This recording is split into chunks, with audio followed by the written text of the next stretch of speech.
औज़ुबिल्लाहिमिनश्शैतानिर्रजीम बिस्मिल्लाहिर्रहमानिर्रहीम। अस्सलाम वालेकुम। आप देख रहे हैं उर्दू एस्ट्रोलॉजर, मैं हूँ एस्ट्रोलॉजर अलमास यूनुस। आज की वीडियो में हम लोग कुछ अहम पॉइंट्स पर बात करेंगे। जैसे-जैसे मुझे आप लोगों के सवालात रिसीव होते हैं, मेरी कोशिश होती है उन पे काम करके आपको वीडियो बना कर दी जाए, आप लोगों को बताया जाए कि क्या होने वाला है। बहुत सारे सवालात मुझे रिसीव हुए सानेहा डी जोंग के बारे में। तो चलें हम वीडियो के इस पार्ट में सबसे पहले बात करेंगे सानेहा डी जोंग पर कि ये जो एक सानेहा हुआ, उस सानेहा की वजह से सिपा सलार और हुकूमत वक़्त किस मुश्किल में फँस चुकी है और इस मुश्किल में वो क्या उनके साथ होने वाला है। वीडियो के सेकंड पार्ट में हम बात करेंगे आर्मी चीफ साहब की जायजा पर। तो देखेंगे कि उनके जायजा में हमें क्या चीज़ें नज़र आ रही हैं। वीडियो के थर्ड पार्ट में मैं आपको बताऊंगी कि 9 मई का सानहा और डी चौक के सानहे में क्या सिमिलैरिटी है और क्या आगे होने वाला है। और वीडियो के लास्ट पार्ट में हम बात करेंगे इमरान खान साहब की चार्ट पर। तो देखेंगे कि खान साहब का चार्ट जो है उसमें 2025 में कौन सी बड़ी तब्दीलियां आने वाली हैं। तो वीडियो को नहायत गौर से सुनिएगा क्योंकि मोस्टली मुझे आप लोगों के वही सवालात रिसीव होते हैं जो कि मैं एक्सप्लेन कर चुकी होती हूँ। तो चलें बढ़ते हैं अपनी वीडियो की तरफ।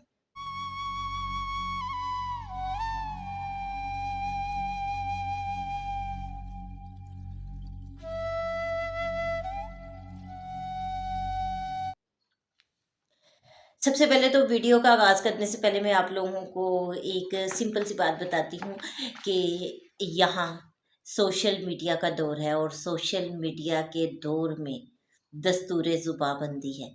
तो बहुत सारी बातें मैं कर नहीं भी करूँगी लेकिन आपको समझ भी आ जाएगी।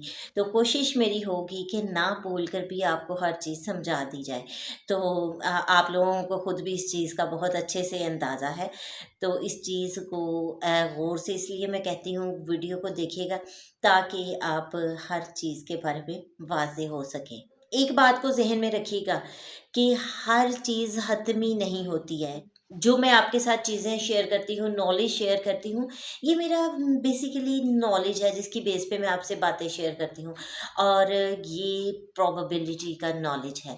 इसमें हमारे अप एंड डाउन होने के चांसेस होते हैं, एक्सपेक्टेशंस बेस पर हम बात करते हैं। कोई नियर अबाउट कैलकुलेशन होती है जिसकी बिना पर पेशगोई की जाती है।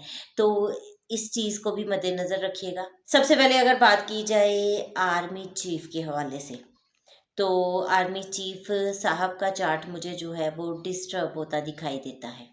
इस वक़्त ये चार्ट कुछ अच्छा नहीं है और आप लोगों को अंदाज़ा है इस चीज़ का कि मैंने जून 2024 में ये प्रेडिक्शन दे दी थी कि सितंबर 2024 में मार्स डेबिलिटेशन में चला जाएगा और उसके बाद जो ये पीरियड है उसकी डेबिलिटेशन का काफ़ी लंबा है, उसमें इसने रेट्रोग्रेड भी हो जाना है।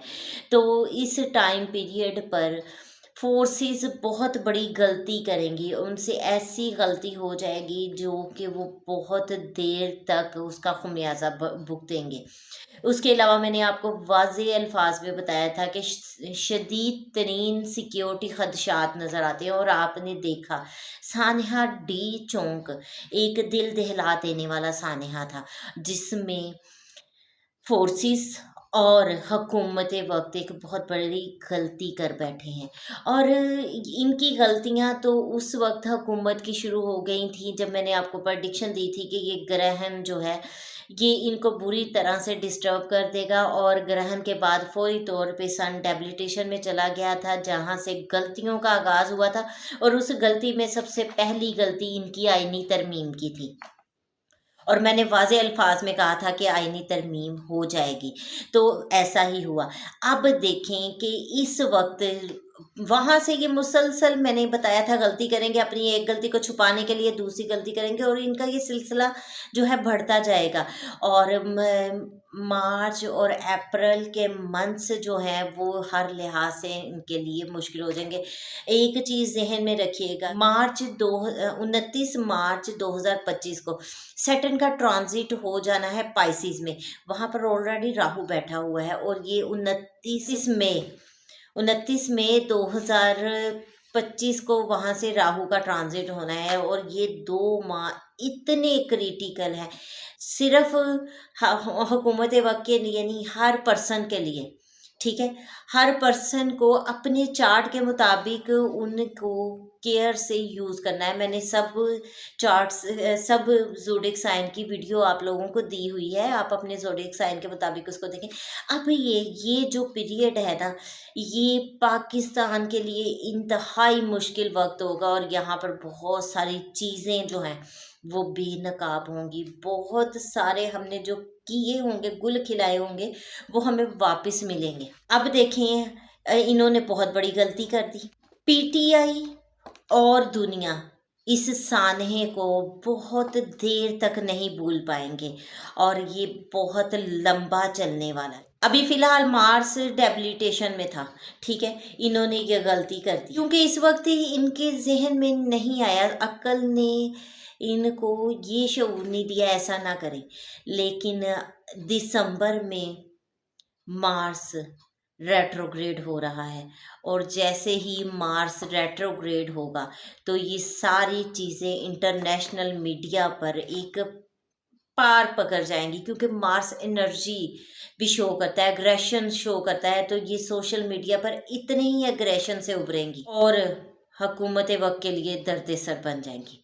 दूसरी तरफ से अगर देखा जाए इमरान खान साहब को, इमरान खान साहब अपने चाहने वालों से बहुत मोहब्बत करने वाले हैं, वो छोटी सी चीज़ को नहीं भूल पाते। आप देखें कि उनके जो वर्कर्स हैं जिनकी डेथ हुई थी, खान साहब उनको नहीं भूल पाए।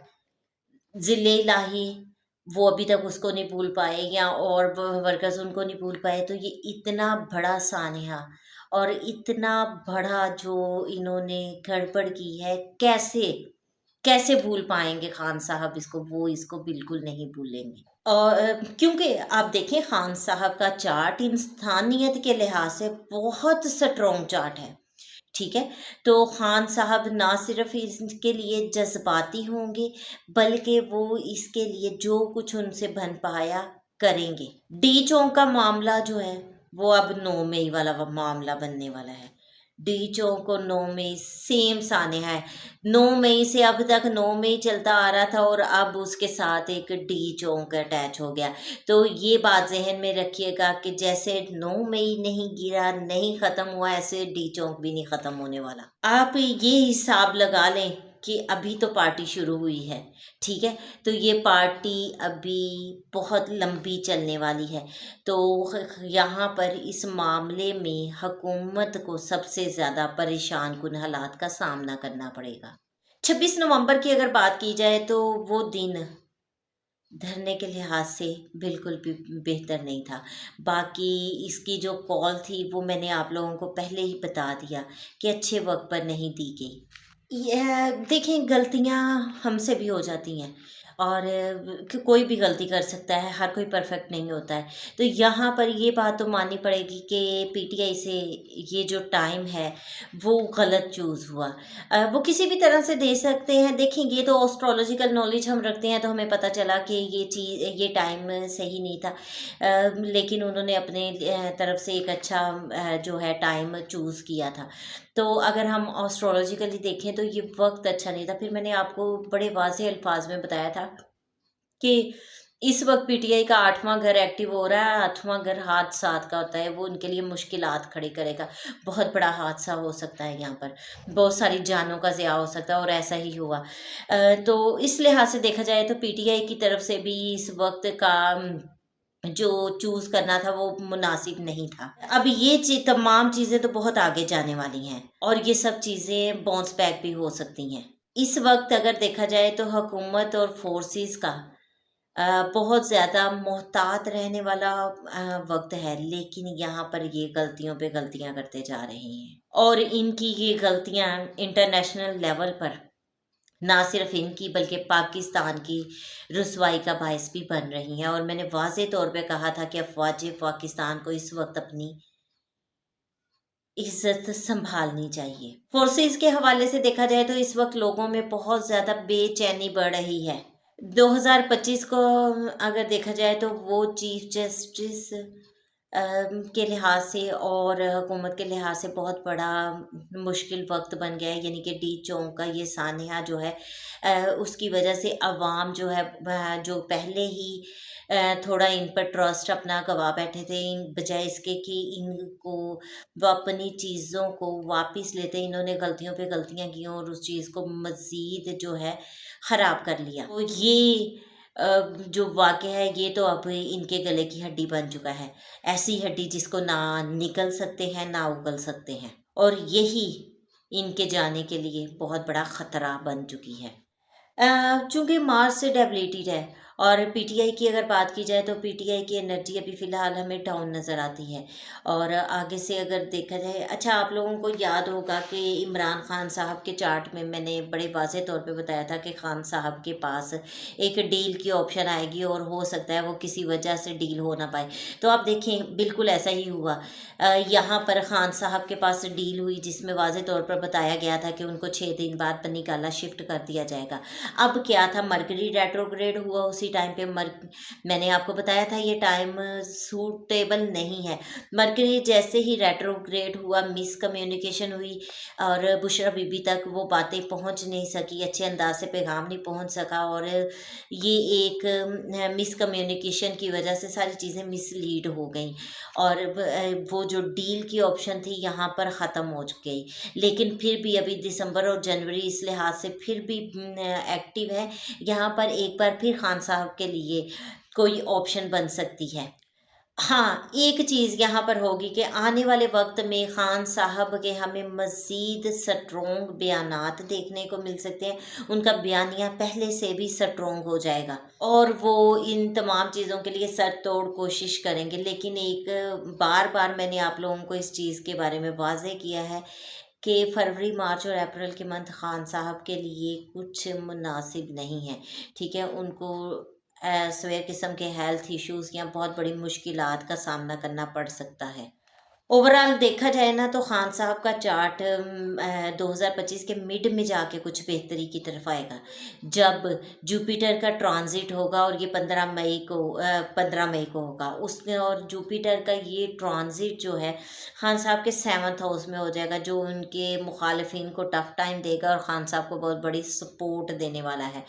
उसके बाद हम देखते हैं राहु और केतु का ट्रांजिट होगा और राहु जो है खान साहब के 4th हाउस से निकल जाएगा, जिसने उनके घर का सुकून और उनका ज़हनी सुकून तबाह किया हुआ है और यहाँ से निकल कर वो 3rd हाउस में आ जाएगा, जहाँ किसी प्रॉब्लम्स तो उनके लिए लेकर आएगा लेकिन काफ़ी हद तक बेहतर भी हो जाएगा। और दूसरी तरफ से अगर हम देखें केतु, केतु इस वक्त उनके मेन बड़े मेजर प्लैनेट्स पर बैठा हुआ है, सैटर्न, सन, मरकरी इन पर बैठा हुआ है और यहाँ पर वो उनके लिए काफ़ी ज़्यादा इक़्तिदार के लिहाज से, मुआशरे में मुकाम के लिहाज से मुश्किलात खड़ी कर रहा था। जैसे ही वो यहाँ से निकल जाएगा, केतु उनके 9th हाउस में आ जाएगा, तो वो टाइम इनके लिए काफ़ी ज़्यादा सूटेबल टाइम साबित होगा। इस तरह से आगे वाले मज़ीद इन चीज़ों को मैं काफ़ी डिटेल के साथ एक्सप्लेन करूँगी। मैं सबसे पहले तो आप लोगों को यही कहूँगी कि आप अपने खान साहब के लिए दुआ करें कि उनके फरवरी, मार्च और अप्रैल के महीने बख़ैर व आफ़ियत गुज़र जाए। उनके लिए बाकी आने वाले वक्त के मुताबिक मैं वीडियोज़ आप लोगों को ज़रूर देती रहूँगी वक्तन फ़वक्तन। अब वीडियो में मुझे अब तक के जो सवालात रिसीव हुए उनके मैंने जवाब देने की कोशिश की। इसके अलावा आप लोगों का कोई भी क्वेश्चन हो तो आप मुझे कमेंट कर सकते हैं। मेरी कोशिश होगी कि आप लोगों के हर सवाल का बहुत ही तफ़सील के साथ आपको जवाब दूँ। इस मुख्तसर सी वीडियो के साथ ही मैं आपसे इजाज़त चाहूँगी। अपना और अपने प्यारों का बहुत सा ख्याल रखिएगा और मुझे भी दुआ में याद रखिएगा। अल्लाह हाफ़िज़।